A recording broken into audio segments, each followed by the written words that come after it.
एक दिन एक परिवार नया घर लेने आया। घर शहर से बहुत दूर था, पर बहुत सुंदर और शांति वाला था। घर में पहले से ही सब सामान रखा हुआ था, इसलिए परिवार तुरंत रहने लगा। माँ को यह घर सबसे ज्यादा पसंद आया। सब खुश होकर रहने लगे। एक शाम माँ कमरे में सामान ठीक कर रही थी, तभी उसे ड्रेसिंग टेबल की दराज में एक पुराना पर बहुत खूबसूरत हार मिला। जिज्ञासा से उसने हार पहन लिया। जैसे ही उसने हार पहना, खिड़की जोर से खुल गई और तेज हवा कमरे में भर गई। माँ ने खिड़की बंद की, पर जब उसने आईने में देखा, उसका प्रतिबिंब हिला ही नहीं। वह डर गई, पीछे मुड़ी तो जम गई। उसके सामने एक औरत खड़ी थी, बहुत डरावनी, कुरूप और आंखें बिल्कुल खाली। अचानक वह औरत माँ के अंदर समा गई। माँ चिल्लाई तो बच्चे और पिता कमरे में आ गए।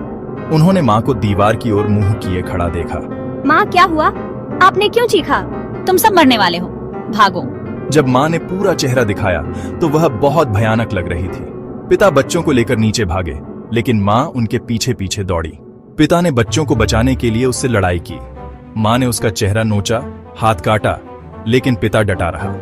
तभी पिता ने देखा कि माँ के गले में चमकता हुआ हार है।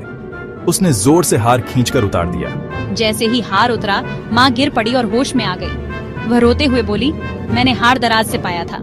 अगले दिन पिता हार को एक बाबा के पास ले गए। बाबा ने हार देखा और गंभीर आवाज में कहा, यह हार एक औरत का है, जिसकी मौत बहुत गुस्से और बदले के साथ हुई थी। उसकी आत्मा इस हार में बंधी है। यह हमेशा औरतों को पहनने के लिए आकर्षित करता है। यह हार कभी इस घर से बाहर नहीं जा सकता, क्योंकि उसकी आत्मा घर और हार दोनों से जुड़ी है। तो अब क्या किया जाए? बाबा ने मंत्र पढ़कर हार को एक डिब्बे में बंद कर दिया और बोले, इसे घर के आंगन में गाड़ दो। किसी को मत बताना कि यह कहां है, तभी आत्मा बंद रहेगी। पिता ने वैसा ही किया।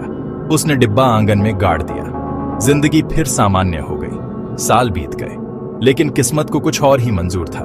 एक दिन पिता घर पर नहीं थे। बच्चे आंगन में बैडमिंटन खेल रहे थे। शटल कॉक पेड़ के खोखले हिस्से में चला गया। उन्होंने माँ को बुलाया।